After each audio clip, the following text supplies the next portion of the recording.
మన ప్రభువును రక్షకుడైన యేసుక్రీస్తు నామములో మీకు శుభములు వందనములు తెలియజేస్తున్నాను. అనుదిన ధ్యానమునకు స్వాగతం. కీర్తన గ్రంథం 148వ అధ్యాయం.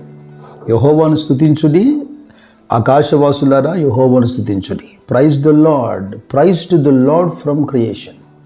భక్తుడు దేవుని స్తుతించమని సృష్టిలో ఉన్న యావత్తును పిలుస్తున్నాడు.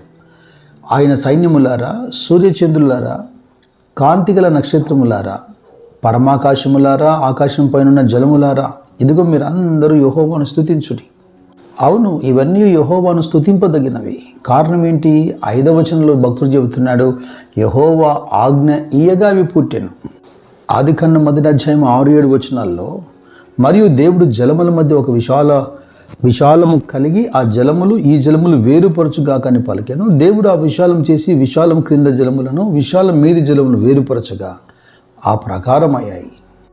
కనుక ఆ విశాలమునకు ఆకాశమని పేరు పెట్టాడు. ఇలాగే తన చిత్తవృత్తి చొప్పున సృష్టి యావత్తును ఆయన నోటి మాట చేత ఆయన కలగజేశాడు.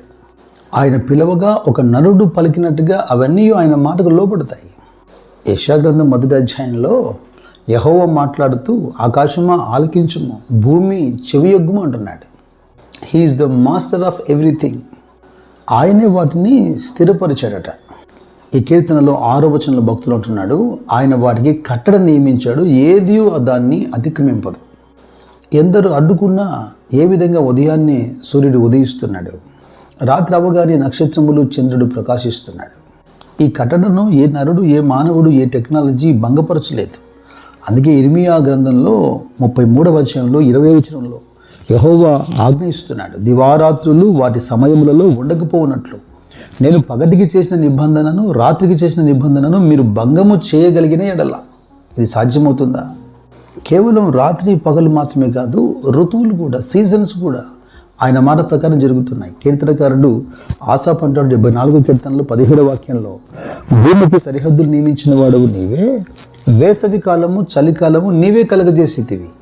అందుకే కదా ప్రసంగి మాట్లాడుతూ ప్రతిదానికి ఆకాశం కింద ప్రతిదానికి సమయం ఉందని రాశాడు. అయితే యెహోవాను స్తుతించడానికి సృష్టితో పాటుగా 7వ వచనంలో, భూమి మీద ఉన్న మకరములారా, అగాధ జలములారా యెహోవాను స్తుతించుడి. సముద్రమును, జలములను, అందులో ఉన్నటువంటి జీవులను పిలుస్తున్నాడు యెహోవాను స్తుతించమని. ఆయన కలగజేసినటువంటి సముద్రమునకు ఆయన పొలిమేర ఏర్పరిచి ఉన్నాడు. అలాగే ఇర్మియా గ్రంథంలో 31వ అధ్యాయంలో మనం చూడగలుగుతాం, ఆయనే సముద్రము ఘోషించినట్లుగా దాని రేపువాడు.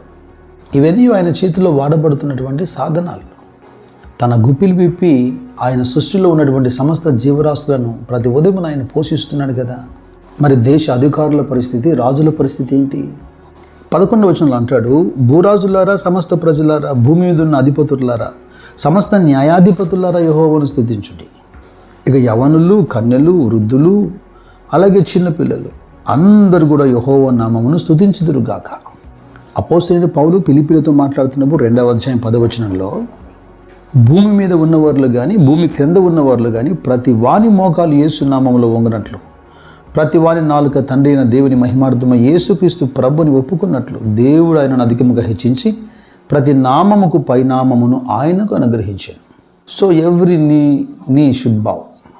అయితే కేవలం తనను కలగజేసినందుకు మాత్రమే యెహోవా ఎదుట సాగిలబడి నమస్కారం చేయమని, కృతజ్ఞతాస్తుతులు చెల్లించమని పిలవట్లేదు. కానీ ఒక అద్భుతకరమైన అంశంతో ఈ అధ్యాయాన్ని ముగిస్తున్నాడు. కీర్తన 148వ అధ్యాయంలో 14వ వచనాన్ని చూడండి.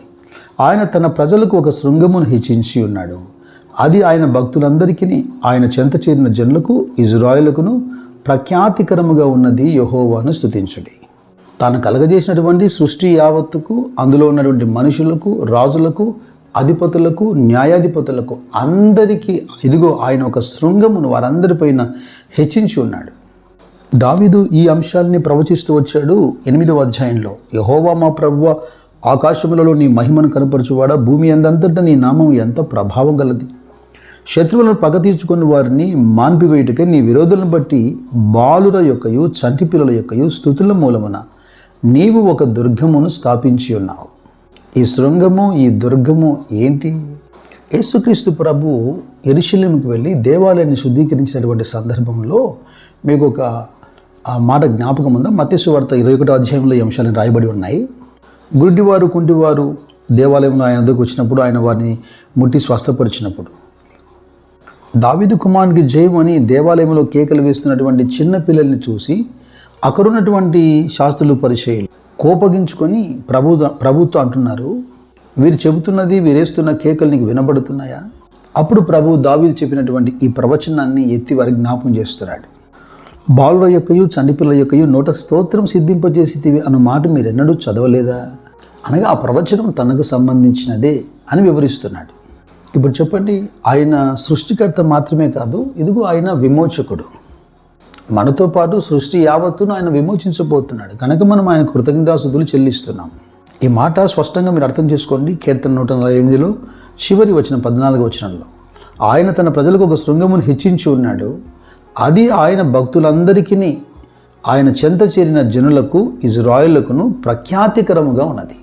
ఆయన ఉచితముగా మనకిచ్చినటువంటి రక్షణే కదా మన అతిశయము, మన ఔన్నత్యము. ఆ రక్షణే కదా పరలోక భాగ్యము. ద్వితీయోపదేశకాండంలో 33వ అధ్యాయంలో 29వ వచనం అంటుంది, ఇజ్రాయేలు నీ భాగ్యం ఎంత గొప్పది, యెహోవా రక్షించిన నిన్ను పోలిన వాడేవాడు. ఆయన నీకు సహాయకరమైన కేడము, నీకు ఔన్నత్యము కలిగించు ఖడ్గము. నీ శత్రువులు నీకు లోబడినట్లుగా వారు వేషం వేదురు, నీ వారి ఉన్నత స్థలములను త్రొక్కుతావు.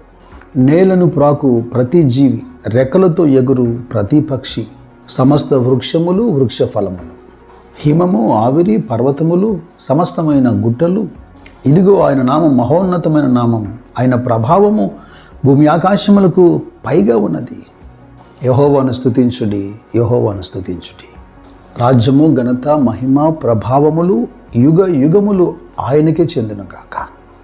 God bless you, God bless you.